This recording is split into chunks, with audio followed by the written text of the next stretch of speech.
how to show or hide the on-screen keyboard while using the stylus with Google Keyboard or Gboard on the Samsung Galaxy S25 series. First, tap on the home button to return back to the home screen. Then from the home screen, swipe down at the top to open the quick settings panel. Then tap on the settings icon. Next, we scroll down. Then tap on General Management. After that, tap on Keyboard List and Default. Then tap on Gboard. Next, tap on Write in Text Fields.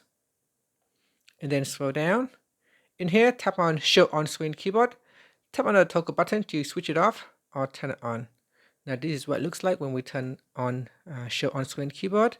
So in here, I'll use the stylus to do some writing. So yeah, I'll just delete this part. And then I'll go down here and I'll start writing. Hello. And here you can see it shows the keyboard, on-screen keyboard.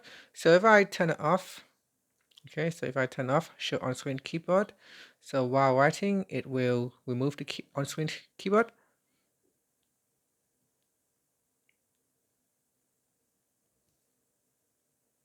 And there you go, there's no on-screen keyboard, making more space available for you to write with your stylus. And that's it, so that's how you can switch it on or off. If you switch this off, then you'll be able to use emojis on toolbar. Finally, tap on the home button to return back to the home screen. Thank you for watching this video. Please like and subscribe to my channel for more videos.